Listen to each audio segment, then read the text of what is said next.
we're following breaking news as we come on tonight. The major escalation in the Middle East. U.S. officials confirming that Iran has launched drones and missiles toward Israel, following through on its vow to retaliate for the deadly bombing of its consulate in Syria 12 days ago. Earlier today, Iran's Revolutionary Guard seizing an Israeli-linked cargo ship in the Strait of Hormuz, rappelling down from a helicopter. And the Iran-backed militant group Hezbollah launching a barrage of rockets into northern Israel, the Iron Dome intercepting many of them. President Biden cutting short his weekend trip to Delaware and returning to the White House to consult with his national security team about events in the Middle East, now meeting with them in the Situation Room. Israel closing airspace to all flights as it braces for an Iranian attack, and neighboring Jordan also temporarily closing its airspace. We have team coverage tonight. Britt Clennett leading us off from Jerusalem. Tonight, an unprecedented attack on Israel. For the first time, Iran directly launching drones from its territory. Roughly 100 drones on the way, expected to be part of 400 to 500 drones and missiles from Iran, as well as Iraq, Syria and southern Lebanon, according to a U.S. official. That U.S. official also telling ABC News the targets are 3 military bases, especially one housing F-35 fighter jets.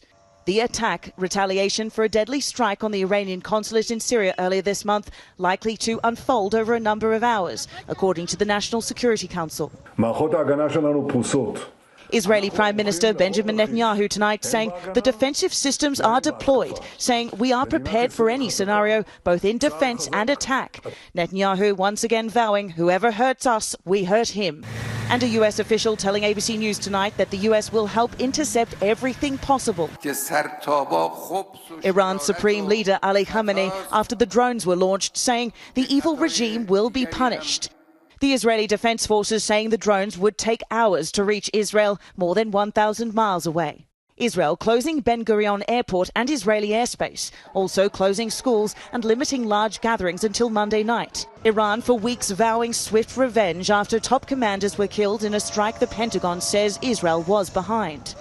Earlier today, Iran seizing this cargo ship, partially owned by an Israeli family in the Strait of Hormuz. Iran-backed militia group Hezbollah also claiming they struck Iron Dome air defense platforms with drones. Those defenses shooting down missiles fired at Israel by Hezbollah last night, many of them intercepted.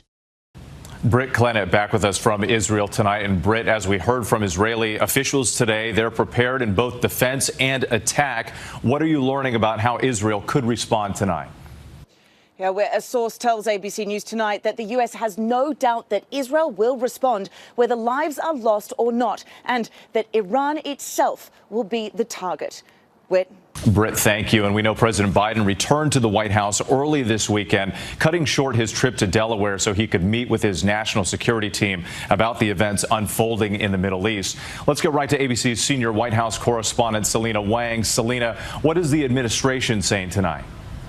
Well, Whit, the president is making clear tonight that America's support for Israel's security is ironclad. Now, the White House has been on high alert for days. They knew that this attack was imminent. The president cutting his weekend vacation short, and he is currently meeting, according to a U.S. official, right now with his top national security advisors in the Situation Room. But look, anxieties here, they are running high. Officials tell me that there is deep concern that this Iranian attack and a possible Israeli response that could widen this war, which is exactly what the president has been trying to avoid. And Selena, what are your sources telling you about a potential U.S. role in the military response? The U.S. is going to try to intercept everything that they can. That's according to a senior U.S. official who says that Iran is trying to overwhelm Israel's air defense systems by launching hundreds of drones and missiles from different directions, speeds and altitudes.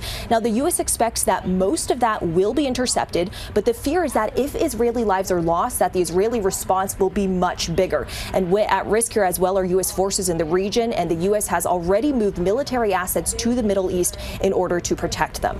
Yeah, major concerns for that escalation. Selena, thank you so much. Let's bring in ABC News contributor Colonel Steve Ganyard. And Steve, what can you tell us about the nature of this attack and just how unprecedented it is for Iran to strike within Israel's borders?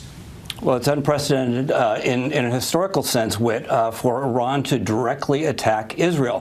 What's concerning here, as Selena pointed out, is 400 to 500 drones and missiles inbound right now to Israel. Now, Israel has the most sophisticated integrated air and missile defense capabilities in the world, but with that number of incoming missiles and drones, it's almost inevitable that some will get through. So, Steve, how likely is it that the U.S. will now be pulled deeper into this conflict, and what could our role look like militarily? U.S. has made it clear that they will do whatever they can to help Israel in this attack. We know that there are ships in the Red Sea, the U.S. ships in the Red Sea and off the coast of Israel both have very sophisticated anti-missile capabilities. But Iran has also said that if the U.S. helped Israel in this attack, that U.S. troops in the region would become fair game. And so the world has gotten very dangerous tonight, not only for Israel, but for the U.S. as well. Truly a delicate situation and so much at stake. Steve Ganyard, thank you. And tune into This Week tomorrow morning. George Stephanopoulos speaks with White House National Security spokesman John Kirby about the latest developments between Israel and Iran.